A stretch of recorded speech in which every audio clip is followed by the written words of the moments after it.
Good morning students. आज हम एक कहानी यह भी जो अगला लेसन है उस पर बात करेंगे। यह मनु भंडारी द्वारा लिखा हुआ आत्मकथात्मक शैली में लिखी हुई उनकी यह रचना है। इस रचना में उन्होंने उन व्यक्तियों और उन घटनाओं का वर्णन किया है जो उनके सामान्य व्यक्तित्व से असाधारण बनने के जो प्रारंभिक पड़ाव हैं उनका उन्होंने इसमें वर्णन किया है, जिसमें उन्होंने दिखाया है कि अजमेर का ब्रह्मपुरी मोहल्ला, घर परिवार में पिता का परिवेश, माँ की स्थिति, स्वतंत्रता आंदोलन और सावित्री हाई स्कूल, और सबसे अधिक जो इसमें उन्होंने व्यक्तित्व को दिखाया है कॉलेज की प्राध्यापिका शीला अग्रवाल और पिताजी के व्यक्तित्व को विशेष रूप से उन्होंने उभारने का काम किया है। इसके साथ ही उस समय एक छोटे से शहर में रहने वाली लड़की की आज़ादी की लड़ाई में जितने उत्साह और जोश से उन्होंने विरोध का तरीका अपनाया है, उस विरोध के तरीके को भी उन्होंने इस पाठ में दिखाया है। अब हम इस पाठ में आए उन महत्वपूर्ण बिंदुओं पर बात करेंगे जो यहाँ पर मनु भंडारी ने उस समय के सामाजिक और राजनीतिक परिवेश में दिखाए हैं। अब आप यहाँ देखोगे, यहाँ से देखो, मनु भंडारी का जन्म मध्य प्रदेश के भानपुरा गांव में हुआ था और ये इनका जन्म इन्हें याद नहीं है कि इनका जन्म भानपुरा में हुआ, कहाँ हुआ। जो इन्हें याद है वो है इन्हें अजमेर के ब्रह्मपुरी मोहल्ले का एक 2 मंजिला मकान। अजमेर के ब्रह्मपुरी मोहल्ले में आने से पहले ये इंदौर में रहते थे इनके पिताजी, और इंदौर में रहते हुए ही उनका समाज में बहुत ही प्रतिष्ठा और सम्मान था। वहाँ पर ये कांग्रेस से जुड़े हुए थे और समाज सुधार का कार्य करते थे, और समाज सुधार के कार्य में ही उन्होंने 8-10 विद्यार्थियों को पढ़ाया था जो बाद में ऊंचे पदों पर आसीन हो रहे थे। यहाँ इंदौर में वो खुशहाल जीवन व्यतीत कर रहे थे और उनकी दरिया दिली के चर्चे चारों तरफ दिखाई देते थे, जिसके कारण उनका व्यवहार है वो कोमल और संवेदनशील हो गया था। यहाँ पर जो वो व्यापार करते थे, जो कार्य करते थे, उनके दोस्तों ने इनके साथ विश्वासघात किया था और उस विश्वासघात के कारण इनको आर्थिक झटका लग गया था, और आर्थिक झटके के कारण ही इन्होंने इंदौर शहर को छोड़ दिया था और अजमेर के ब्रह्मपुरी मोहल्ले में ये रहने लग गए थे। यहाँ उन्होंने दोबारा से अपने आप को वो प्रतिष्ठा और वो सम्मान चाहिए था, इसलिए इनके सामने इसमें विस्थापन की समस्या को दिखाया गया है कि विस्थापन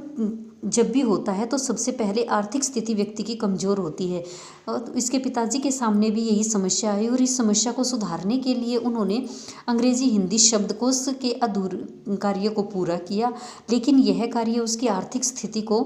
दूर नहीं कर सका। और फिर धीरे धीरे जो उन्होंने जीवन जिया था, जो महत्वाकांक्षा थी, जो समाज में सम्मान था, वह धीरे धीरे परिवर्तित हो गया और अब उनका व्यवहार क्रोधी और अहमवादी हो गया था, क्योंकि आर्थिक स्थिति, जो आर्थिक समस्या होती है वो व्यवहार के व्यक्ति के व्यवहार को भी परिवर्तित कर देती है। इसके साथ ही इसमें उनकी माँ को दिखाया गया है जो अनपढ़ है और व्यक्तित्व विहीन है, उसका कोई व्यक्तित्व नहीं है, वो केवल अपने बच्चों की इच्छा और पिता की आज्ञा का पालन करते हुए इसमें दिखाई गई है। और वो हमेशा एक और उसमें है, वो उसमें त्याग की भावना है, वो हमेशा ही हर किसी को देती रहती है, लेती नहीं है। उसमें कोई विशेष गुण ना होने के कारण वह लेखिका के लिए कभी भी आदर्श नहीं बन सकी। और यहाँ उनका जीवन अजमेर के इस ब्रह्मपुरी मोहल्ले में उन्हें 2 मंजिले मकान में जो रहते थे, जिसमें एक मंजिले में उसके पिताजी और दूसरी मंजिल में सारे बच्चे और उसकी माँ ही रहते थे। उनका यहाँ पर जो जीवन था वह व्यवस्थापूर्ण ही था, और पिताजी की जो यहाँ पे जो व्यवस्था है, जो दोस्तों को से मिला विश्वासघात है, उसका यह प्रभाव पड़ा कि वो उनका व्यवहार है वो शक्की हो गया, वो घर वालों के साथ साथ बाहर वालों को भी शक्की नज़र से देखने लगे। इसके साथ ही यहाँ पर दिखाया है मनु भंडारी जो शारीरिक रूप से कमज़ोर थी, और उसका शरीर सांवला था, रंग भी उसका गोरा था, शरीर दुबला पतला था, जिसके कारण उसके पिताजी उसे नहीं, उससे बड़ी बहन सुशीला को ज़्यादा पसंद करते थे और हमेशा ही उसकी प्रशंसा करते रहते थे। इसका कारण इसीलिए जो मनु भंडारी है वह हमेशा ही परिवार में उपेक्षा की दृष्टि से देखी जाती थी और जिसके कारण उनमें एक हीन भाव उत्पन्न हो गया था। और बाद में जब लेखिका ने अपना व्यक्तित्व एक लेखिका के माध्यम से समाज में स्थापित कर लिया था, तब भी उन्हें कोई भी सम्मान या उपलब्धि मिलती तो उन्हें विश्वास नहीं होता, क्योंकि वो जो हीन भावना बचपन से थी वो इतनी घर कर चुकी थी कि वह किसी भी सम्मान पर विश्वास नहीं कर पाती थी। इसके साथ साथ ही आप इसमें देखोगे कि इसके उसकी माँ में एक और गुण था धैर्यवादी। धैर्य के कारण ही वह सारी चीज़ों को सहज तरीके से ही सहन कर लेती थी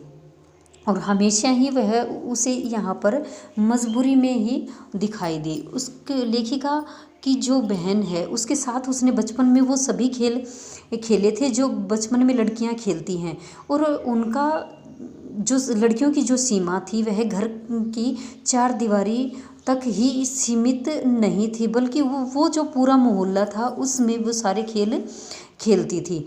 आज लेखिका आधुनिक संदर्भ में जब लेखिका दिल्ली में रह रही है, इतने बड़े महानगरों के फ्लैट में रहते हुए भी जो उसे यहाँ जो संकुचित, असहाय और असुरक्षित वातावरण दिखाई देता है कि यहाँ पर कोई भी व्यक्तियों का जो व्यक्तित्व है वो संकुचित हो गया है, लोग असहाय हो गए हैं और वो सुरक्षित नहीं है, इसलिए उसे वो अपना मोहल्ला याद आता है जहाँ वो एक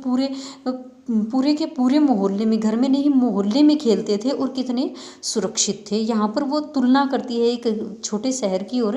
एक बड़े शहर की, और इसी मोहल्ले में रहने वाले व्यक्ति को इन्होंने अपनी कहानियों और उपन्यासों में पात्र के रूप में प्रस्तुत किया है। उनका उपन्यास महाभोज और आपका बंटी है, उसके जो पात्र हैं उनको इन्होंने अपने मोहल्ले से ही उठाया है। लेखिका जब युवा हुई तो उस लेखिका के समय में जो विवाह की योग्यता थी वो उसकी उम्र 16 साल और शिक्षा मैट्रिक मतलब 10वीं पास होनी चाहिए, ये दोनों योग्यताएं हैं तो उस लड़की का विवाह कर दिया जाता था। और ये 1944 में उसकी बहन ने ये योग्यताएं पूरी कर ली थी सुशीला ने, इसलिए उसका विवाह कर दिया था और उसके दोनों भाई पढ़ने के लिए बाहर चले गए थे। यह एकमात्र घर में रह गई थी, इसलिए घर वालों का ध्यान भी इसकी तरफ केंद्रित हुआ। इसके पिताजी ने,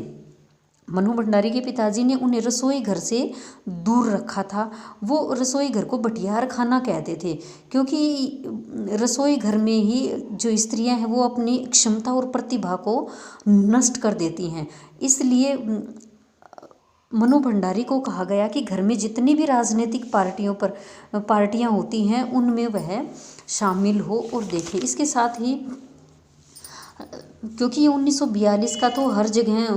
1942 में जो राजनीतिक पृष्ठभूमि बनी हुई थी उसमें हर जगह वो नारेबाजी, विरोध, मतभेद, आकर्षण, वो सारी चीज़ें समाज में दिखाई देती थी। इसके साथ ही लेखिका ने 10वीं कक्षा पास कर ली थी और अब इसने फर्स्ट ईयर में 1945 में फर्स्ट ईयर में एडमिशन ले लिया था। यहाँ कॉलेज में जाते ही उसने उन्हें एक अध्यापिका शीला अग्रवाल जो हिंदी विषय पढ़ाती थी और इतिहास से अच्छी तरह से जुड़ी हुई थी, इतिहास जो कि व्यक्ति को जीना सिखाता है, उसी तरह से शीला अग्रवाल के विचारों से प्रभावित होकर मनु भंडारी ने भी अपने व्यक्तित्व को बदला और इन्होंने प्रेमचंद जो आदर्शवादी कहानियाँ लिखते थे, इनके साथ साथ इन्होंने मनोवैज्ञानिक लेखकों को भी पढ़ना आरंभ किया और उनकी किताबों को भी ये लगातार पढ़ती रही। लेखिका जो शीला अग्रवाल है उन्हें बताया कि घर में होने वाली बैठकों को तो तुम समझो, लेकिन उनको सक्रिय रूप से उन्होंने समाज में किस तरह से अपनी उन विचारों को अभिव्यक्त करना है ये सिखाया। इसलिए लेखिका मनु भंडारी है जो 1946-47 आज़ादी वाला वर्ष है, उस वर्ष में ये समाज में होने वाली प्रभात फेरियाँ, जुलूस, भाषण, इन सभी में वो हिस्सा लेने लगी थी, क्योंकि यहाँ पर शीला अग्रवाल की बातों ने उनमें जोश उत्पन्न कर दिया था। और वह अपने पिताजी से भी हमेशा बहस करती रहती थी और ये बहस और ये निषेध उन्हें राजेंद्र यादव से विवाह करने तक ही नहीं, आगे तक भी उन्होंने जारी रखे। इसके बाद इसमें एक और घटना का वर्णन किया गया है कि जब देश में आज़ादी के आंदोलन हो रहे थे, उसी समय लेखिका के पिता के पास वो स्कूल की प्रिंसिपल का एक पत्र आता है। क्योंकि उस विद्यालय की 3 विद्यार्थी जो छात्राएं हैं, उनका स्कूल में इतना अधिक रोब है कि वो सारी लड़कियों को एक साथ एक ही इशारे में विद्यालय में के मैदान में बुलाकर नारेबाजी करवा सकती थी। इसी वजह से वहाँ की प्रिंसिपल परेशान होती है, उसके पिताजी को बुलाती है और क्रोधित पिताजी बेटी के इस तरह के व्यक्तित्व को देखकर गर्व से फूल उठते हैं और उनका गुस्सा है वह गर्व में परिवर्तित हो जाती है। एक और घटना इसमें दिखाई है कि उस समय आज़ाद हिंद फौज का मुकदमा चल रहा था, इसलिए चारों तरफ हड़ताल का माहौल था, सभी तरफ हड़ताल की गई थी। और इसी हड़ताल के चलते मनु भंडारी चौराहे पर एक भाषण देती है। उस भाषण को सुनकर लेखिका के पिताजी बेटी को घर में रखने की तरफ ध्यान आकर्षित करवाते हुए उसका विरोध करने के लिए उसके घर पर पहुंचते हैं और लेखिका के घर पिताजी को भड़काकर चले जाते हैं। और उस लेखिका के घर लौटने के समय ही वहाँ अजमेर के जो सबसे प्रतिष्ठित व्यक्ति डॉक्टर अम्बालाल जी, जिन्होंने नुक्कड़ पर खड़े होकर मनु भंडारी का भाषण सुना था, वो उनकी प्रशंसा करते हैं और उनके पिताजी को ये हिदायत देते हैं कि तुम भी घर से बाहर निकलो और जो चारों तरफ समाज में हो रहा है उनको देखो। इस तरह से एक बार फिर उसके पिताजी अपने आप में बेटी को लेकर गर्व का अनुभव करते हैं। फिर उसके बाद आप देखोगे कि 1947 में शीला अग्रवाल जो उनके विचारों में विरोध उत्पन्न करती थी, उनको स्कूल से यह कहकर निकाल दिया कि ये स्कूल के विद्यालय जो कॉलेज है उसके अनुशासन को भंग करती है। और उन तीनों लड़कियों को, लेखिका के साथ साथ अन्य 2 लड़कियों को भी विद्यालय में कॉलेज में प्रवेश नहीं दिया गया और ये बाहर रहकर भी इसी तरह से हड़तालें करती रही। और विद्यालय में क्योंकि फर्स्ट ईयर सेकंड ईयर था, थर्ड ईयर नहीं था, उसके लिए भी हड़ताल की और आखिरकार विद्यालय ने थर्ड ईयर की क्लासों को पुनः आरंभ करने की बात को स्वीकार कर लिया। और इसके साथ साथ एक और बड़ी उपलब्धि थी, स्वतंत्रता जो देश को आज़ादी मिली 15 अगस्त 1947 को, वह सबसे बड़ी उपलब्धि लेखिका को लगती है। ये इस पाठ के मुख्य बिंदु थी। इस पाठ को आप पढ़ोगे, कल हम इससे आगे करेंगे।